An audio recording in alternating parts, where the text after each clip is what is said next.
พี่น้องไอ้เนาะพอได้ทางนายดองเพิ่นซื้อหมกพริกแป้งนัวพี่น้องเลยให้ไปแล้วตารองละ300,000ให้เพิ่นได้มื้อเช้านี้พุ่นแหละ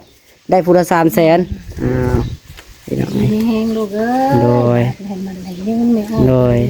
ให้เกิดอยู่จนสู้ให้อยู่ดีมีแห้งเป็นอีกต่อไปความเจ็บบ่หายได้ความไข่บ่หายมีได้ไม่อ้อยเอ้ย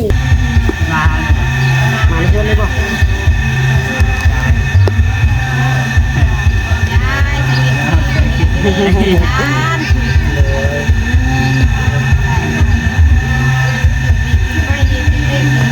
มาออกเลย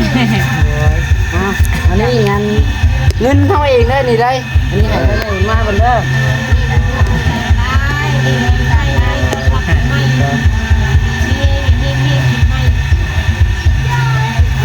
อันนี้แพงเงินกระดองเพิ่มโดย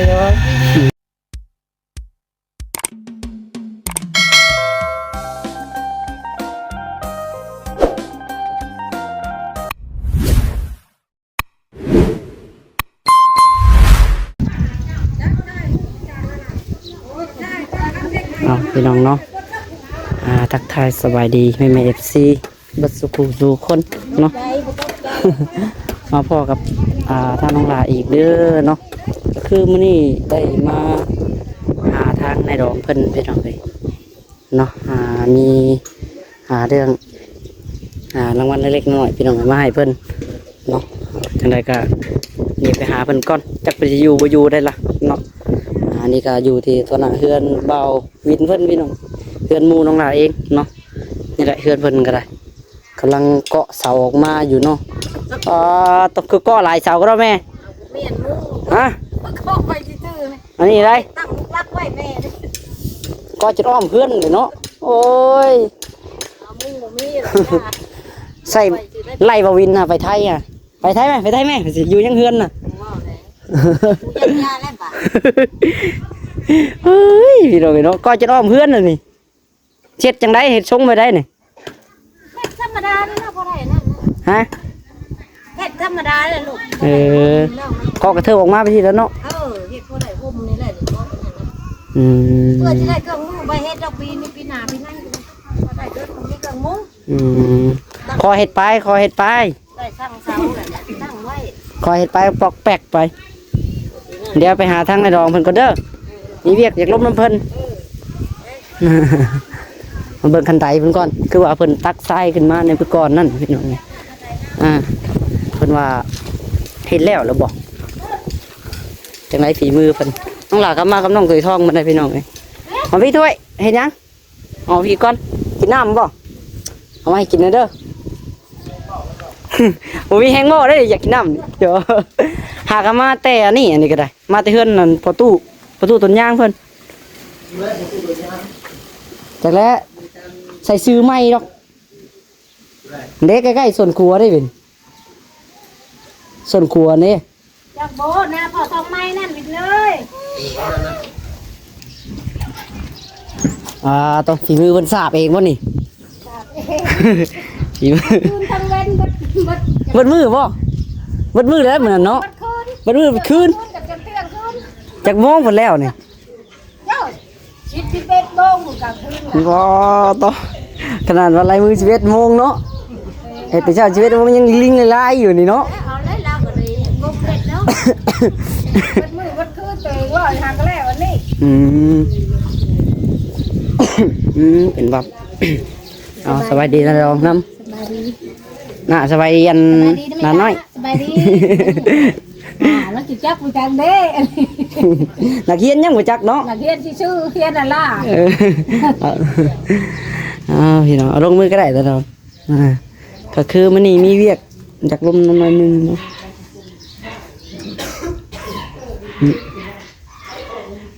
เป็นพี่น้องเลยเรื่องอันนี้ก็ยังอยู่พี่น้องเลยเพื่อนเพิ่นกาตั้งแต่ใส่ผ้าอันนี้ยังคันใดแล้วก็บ่ได้ขึ้นมาใกล้เลยเนาะก็ยังรอเบิ่งเรื่องเฮือนเรื่องซ่านหรือว่าเรื่องห้องน้ำใดน้ำมันยังก็ได้รอฟังเบิ่ง เห็นทางผู้หลักผู้ใหญ่เพิ่นคำมาอยู่แต่ก็รอฟังไปก่อนเพิ่นว่า ดีเลย โดนหักฟังเบิ่งก่อน ชูเด็กเกินมือไม่ โดยมัน แล้ว ว่า แค่กับคอห้องน้ำก็เอาดอกเบี้ยติดบ่ได้เช้าบ่ได้ยากก็แต่ ห้องน้ำเนาะห้องน้ำก็บ่มีพี่น้อง ห้องน้ำก็บ่มี ใดก็บ่มี คันใด คันใดนี่สิเจาะวังไหนนายดองว่า บ่เก้าอันลุ่มนึงหั่นแหละ ฮะนั่นบ่ไปแถวนั้นบ่ ไปนะทำดินก็ไปนี่น่ะมันก็ เอ ว่านั่น อ ดินตั้งดอนกับห้อมเขาอืม แบบนี้ดิน แล้วยังกินแรงมื้อนี้ นะ ตอนไหน ตลาด ไปตลาดซื้อยังน่ะ มานี่แหละคนแค้น10,000 ไปซื้อใช้ตลาดอยู่ใช้ตลาดบ้านใดตลาดปลาไหล ตลาดปลาไหลเลย ไปจังไดย่างไปหรือบ่จังได นี่เราไทยน้ำเพิ่นแน่ไปนะ นำอันนี้บ่ น้ำ แม่บ่วินบ่ ว่างนี่แล้วขี่รถไทยน้ำเพิ่น เออ ใบยางดอกเพิ่นให้ขี่ไปน้ำ จะได้แห่ทรายมันนั่นส่งมันขึ้นแล้วบ่ ที่ว่ายืมน้ำเพิ่นมันได้ส่งมันขึ้นแหละ ยังไม่ส่งได้ บ่พอ บ่พอ นั่นโอ้ยเนาะตะรองก็บ่เห็นเหล้าเนาะ บาทนี่เอาให้มันพอได้ปล่อยสิ่งเงินยังจึงปึ้งเลยอาหารยังไม่พอเป็นไรอยู่ มีแต่ให้เพิ่นคนน้ำไม้อยู่เฮือนมาแหละมื้ออื่นให้เพิ่นเอารถไถขึ้นมาอันนี้ก็สิบอกเพิ่นได้เพิ่นอยู่พี่แหละ แลดเพิ่นว่าย่าเอ้ยบากานั่นแหละบากาจิโกปแลดเพิ่นว่าเสร็จแล้ เพิ่ วน ว่าเนาะ เพิ่นว่านั่น ถ้าว่าเพิ่นต้องการในนี้ก็เอามา เพิ่น ให้ ยัง เพิ่น ไม่ใส่ให้แทนดอกเพิ่นว่า เอาไปสะก้นเพิ่นว่า อืม เผื่อเฮาได้ก็เจ้าน้ำเฮาถ้าเฮาอยากเฮ็ดพุ่นแหละเพิ่นว่าจังคืนคันว่าเฮาบ่พอเพิ่นว่านั่น อ๋อดีซะเนาะใครอยู่ดอกอยู่ใกล้กันก็ได้อาศัยกันใครอยู่พี่น้องนี่ พอได้ เบิ่งแย่งกัน ดอกอันนี้ก็จังกับเพิ่นนำบ่เจ้าคงเลื่อยน่ะจะไปซื้อไม้ อืม บ่อนไปซื้อไม้เด้ตัวเองได้พาไปจังบ่ไปนำเพิ่นแหละ อืมเพิ่นก็จนอ้อมเบิดเพิ่นก็ได้แล้ว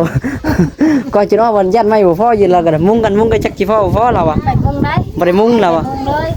จะถึงบ่ได้แหละ เห็นแล้วเว้าอยู่พี่น้องนี่อืม ย่อไว้ซื้อ เอาสารเดียวก่อนเด้อก็คือมาหามื้อนี้ก็มีอันเงินเนาะเงินทางอันแมวให้เพิ่น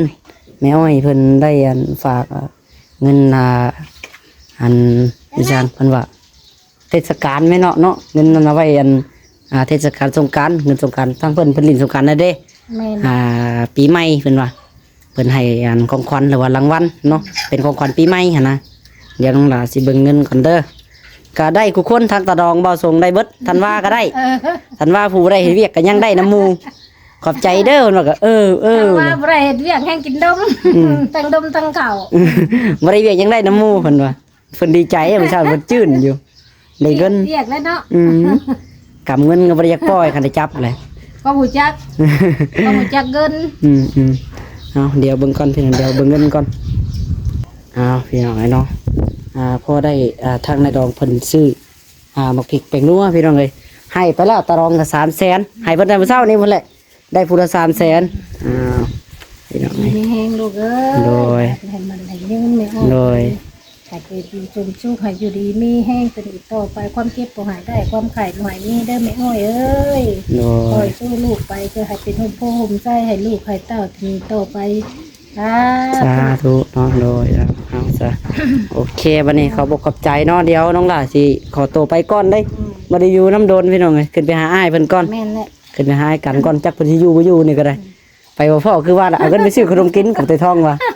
กินบ่ฮอดเอาเงินไปหาซื้อขนมกินถ้วยทองเฮา เอาโอเควันนี้เนาะเขาบอกกับใจสบายดีทางในดองเนาะนิสัยคืออะไรกันอันนี้ไม่เคยมาคืออะไรพี่น้องเป็นน้องอ้ายสิเลย มาเจอกันพี่น้องไตทองเคยมาเราอยู่บ่ฮะก็บอกแล้ว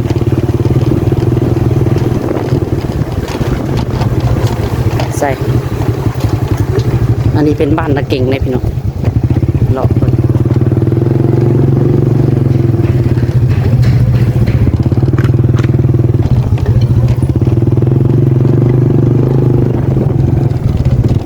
ใส่ลำได้คนลำได้อันนี้โอ้โมเอ็นว่าลังใหญ่ตัว ฮะอ้าวลงมาแม่เป็นยังกี่ทึงน่ะฮะใส่จักแล้วบุญมาไปใส่เอาไปจักได้บุญมาเห็นยังเสร็จโอ้ยบุญซื้อกระดมมาฝากบุญมาจ้ะอย่าดอก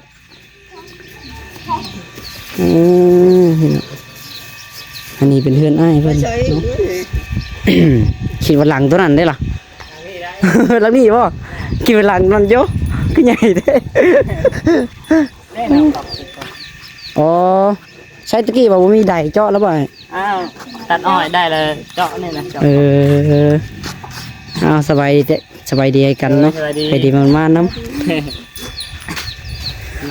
ไปหาตัดอ้อยบ่ตัดอ้อยเจาะใดได้เจาะได้เลย ได้ใดโอ้ไปหาตัดอ้อยก็จนได้ใดเนาะจักชนใดได้จักเชื่อจักมัดน้องมาน้อยนะสู่ชีวิตขนาดพี่น้องเลยได้มือละแสนนั่นแหละเนาะอย่างต่ำไงได้มือละ150,000พี่น้องแต่ละมือเขาบอกขาดดอกคันใดไปใช้หาบางใดบางอยู่บ้าน เตียงกับบุ้ง บุยบางนั่งเลยเนาะตารางก็ได้เขาตารางก็ได้ใช้นั่งก็ได้ใช้ใจเพื่อนนะ หนังใช่เปียก อัน มาถ่ายคลิป เอาบุญมาปอตเอาขึ้นมาใช้บุญมาบุญมา ไปเอาอ่ะ เอาถ้วยโอ้ยเห็นยังแก้มังยิ้วบ่อ๋อต้องบริมาจากเทื่อนี่ก็ได้เดี๋ยวมาเทื่อนึงแต่ก็บริถ่ายคลิปมาส่งบุญมาเพิ่น จ้ะนั่งวันนี้แล้วบ้าน โอ้ยอย่ามันอันนี้ก็หากันมาแต่อันนี้นะเฮือนไปว่าเฮือนประตูส่วนครัวนี่ล่ะ ยืดหัน ส่วนครัวนี่ข้างเขานี่ประตูต้นย่างเพิ่นแล้วก็มาหาในดอง ลอง เอาเงินมาให้ในดองเพิ่นแล้วก็มาหาอ้ายแล้วแหละมาเบิ่งเยี่ยมยามเพื่อนซาน แก้วิวแต่ปลาเพชรไทยกันมีสูงกับยมบ่พอ นี่แหละเพื่อนซานเนาะ เทียงก่อน ฮะ เอามั่งเทียงก่อน มั่งเทียง แม่มั่งเทียง เอาแหละ ไม่ หย่อนแสงให้กันนะ ขอเนียดกัน คือบอก โอเคได้อยู่แล้วบุญมาไปเลยมาพี่แม่ โอ้ยบุญมาเข้ากล้องฮะ ต้องเข้ากล้อง ไม่ไปแล้วบุญมาน่ะ ได้เกิน ขอไปทางขนมไปแล้ว ได้เกินไปแล้วไร ได้เงินเราไปแล้วบ่บ่ไปตาให้เงินนะเราไปนี่บุญมานี่ยืนนี่บ่ไปปั๊บแล้วเนาะ ไปซื้อได้ถุงมือ ไปดอก5ค่าใกล้นี่ นี่ก็ได้เงินเล่นเลย เงินไปซื้อเองได้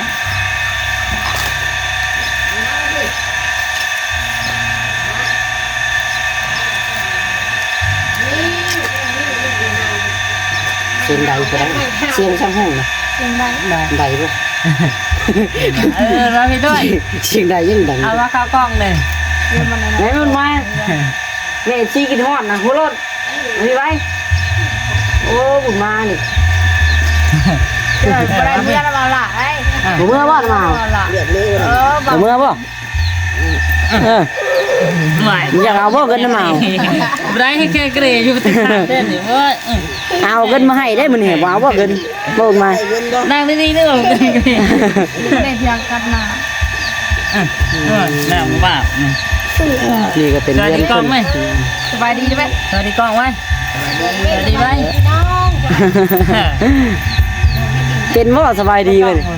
ใหญ่แล้วเนาะย่านนะบ่ย่านเสียงตู้เพิ่นเปิดอันนี้บ่มีงานบ่ ดี เป็นสเต็ปเนาะเปิดคู่มือเนาะมักม่วนยามดอกดีได้มีเสียงเพลงก็ได้เป็นมักม่วน พี่ดอกเลยเนาะได้ยังกินแรงมื้อนี้ฮะ ไหนเดินทางกินน้ำเลย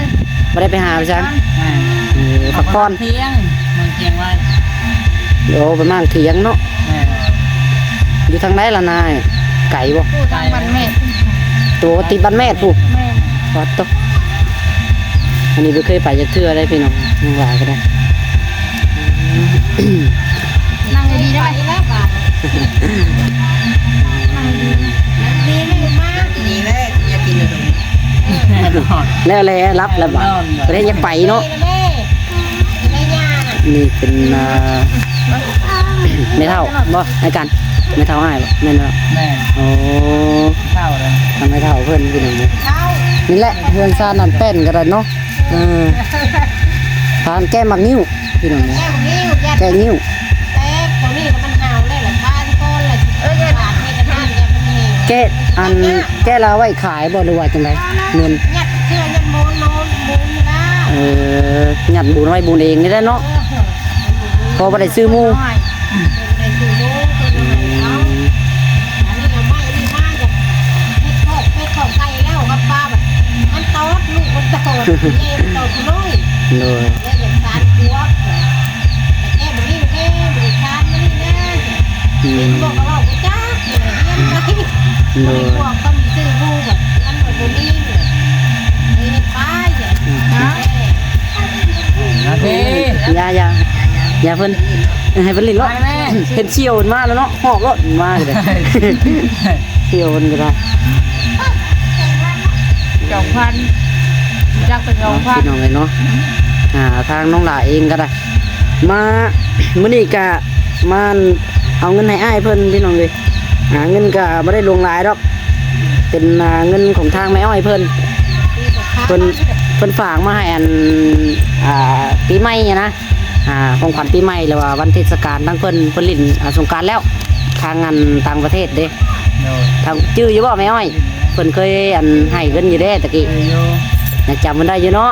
ยังคิดฮอดคิดถึงคือเก่าอันแหละพี่น้องเอ้ยทางแม่อ้อยเพิ่นเพิ่นอยู่ทางประเทศออสเตรเลียเนาะหรือว่าอยู่ทางต่างประเทศพี่น้องเพิ่นได้ย้ายให้กูคนนั่นล่ะได้มาฮอดมาถึงกันได้ปุละ300,000กีบพี่น้องเอ้ยอันนี้ก็ให้แต่ทางไอ้ป้ายเพิ่นเนาะทางไอ้กันเพิ่นพี่น้องไม่ได้ปันกับเมียแหละจังไดก็เอ้าไปท้องจับกล้องเลยกว่ายืมมือนี่เห็นว่ากันเนาะนั่นแหละมาเยี่ยมมายามเลยมาเลยมาในชวนเลยป่ะ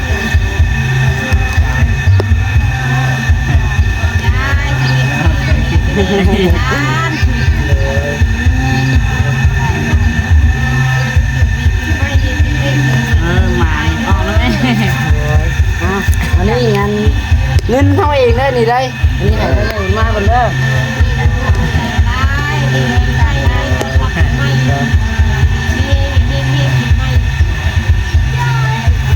อันนี้แค่เงินกระดองเพิ่มเลยพี่น้องเป็นเงินของลูกเองนะนี่ของให้เอาบันนี้เนาะมาหอดมาถึงแล้วพี่น้องเลยมาหอดมาถึงแล้วมาหอดเป็นเรื่องง่ายเพิ่นก็สภาพพี่น้องก็พออยู่เนาะอยู่ไปพอบ่อยู่ก็อยู่ไปพี่น้องนี่แหละเรื่องสั้นก็เลย แต่ห้องน้ำเนี่ยผมไม่ ฮะ แต่ห้องน้ำแล้วมีไม่ได้อยู่ป่า ทางนี้ก็ยังทันมีห้องน้ำบ่จ้ะเอาแล้ว น้ำตอกก็ได้ตัดอ้อยได้เป็นห้องน้ำยังไม่มีนะแล้วปีหน้าไม่ได้หาได้ที่เฮ็ดปีหน้า หาได้อันนี้แล้วโดนเลยหมักเฮงเท่เขาว่าไว้เฮ็ดชุดนั้นนะเทคานไว้ก็ยาก ก่อตารางบ่ อันนี้เลยเทคานนี่ไว้นะ โอ้ พอได้เทเดี๋ยวพอได้ก็ยากพอได้ให้มันหมั่นนะ ยัน เพียง เวลาลมพัดมันตีงว่ะตีงกันเลยเนาะ นั่นแล้ว ตีงเร่งแล้ว เงินสูง เดินสูง เท จัง คานไว้นะโมเว้าจะได้มันจับมันนึงวิทย์นึงก็เทคานไว้บ่ได้น้ำป๊อก โดย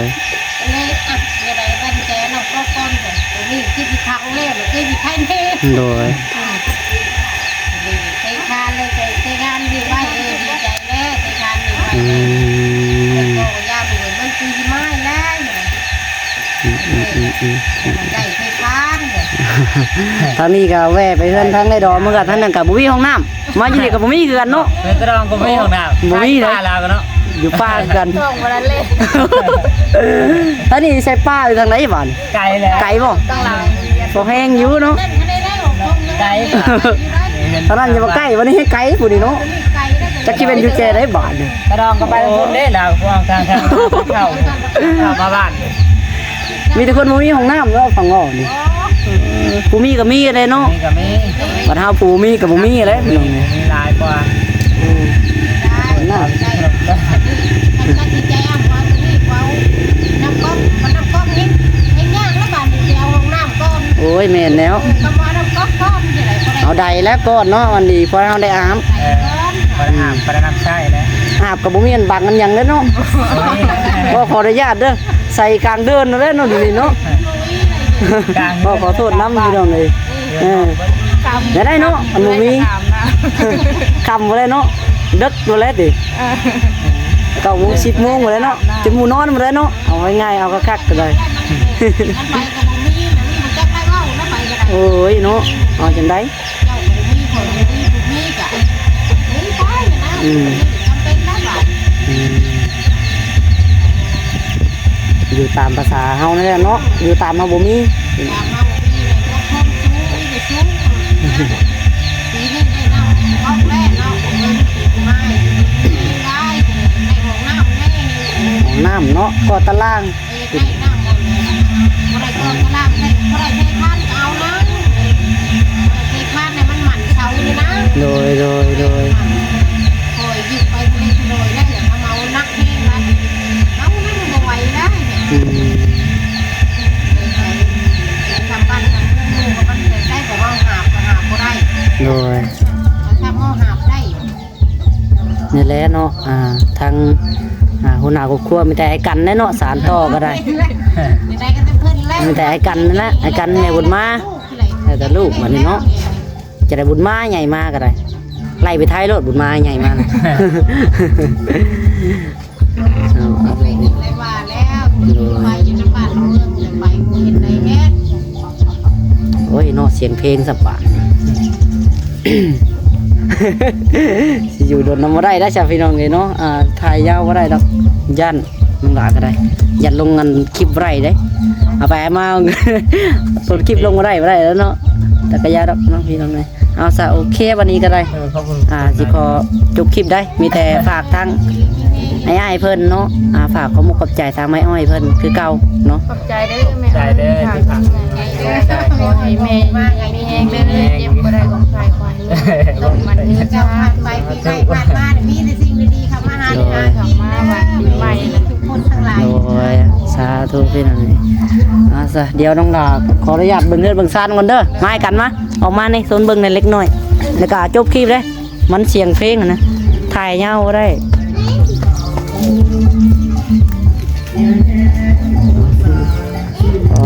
ตะกี้กาบรรยากาศเรือนซ่านเพิ่นพี่น้องเนาะ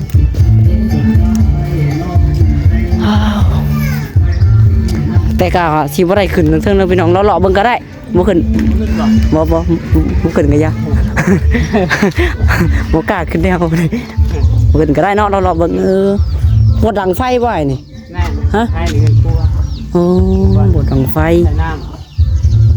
เวลาลมมามันสิบ่อู้ว้าวปะโทบ่น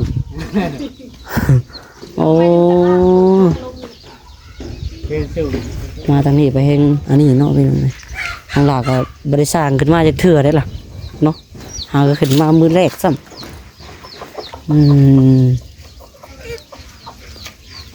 บ่ดังฟืนดังไฟก็ได้เนาะก็อยู่เทิงพูจึกอยู่เพื่อนสูงยันแต่ลมมาแล้ว เอาซาพี่น้องเนาะโอเคสำหรับคลิปนี้ก็สิขอตัวไปก่อนได้จังไดก็เนาะอยู่ดีมีแห้งเบัดสุขุทุกคนนอนดีใจนะไม่อ้ายคือกันพี่น้องเลยเดี๋ยวถ้ามีโอกาสบ้านหน้าเนาะถ้าว่ามีทางผู้หลักผู้ใหญ่เพิ่นมีนั่นมีนี่เข้ามาก็สิได้มาหาอีกพี่น้องเลยหากสิได้มาหาเรื่อยอีหรอกถ้าว่าเรียกทั้งนั้นแล้วนะถ้าเรียกทั้งนั้นแล้วนะสิได้มาหาเรื่อยอีหรอก เอาซะโอเควันนี้เดี๋ยวนี่ใส่น้องดูท้องเพิ่นไปใส่เลย พามาไปได้เลย พามาไปซื้อขนมโอ้ยเงินนี่เนาะ แรงถึงจะเต็กแค่ได้เงินแล้วเนาะไปแล้ว เอาจังไดกันเนาะก็มาขอบใจทางแม่อ้อยคือกันพี่น้องเลยที่ส่งเงินให้ของขวัญทางทุกคนพี่น้องเบิดทีมงานเนาะน้องหลาก็เอาส่วนแบ่งกับที่แม่อ้อยเพิ่นเอาให้กับน้องละไอ้แล้วก็แบ่งให้แม่บุญมานํในก็ให้ทางเงินให้ดองเพิ่นนํพี่น้องเลยเอาจะโอเคสำหรับที่นี่ก็จะขอตัวไปก่อนพี่น้องจะได้ค่ะมาหอดมาถึงแล้วเนาะวันนี้เอาขอตัวไปก่อนพี่น้องเนาะบ๊ายบายสบายดี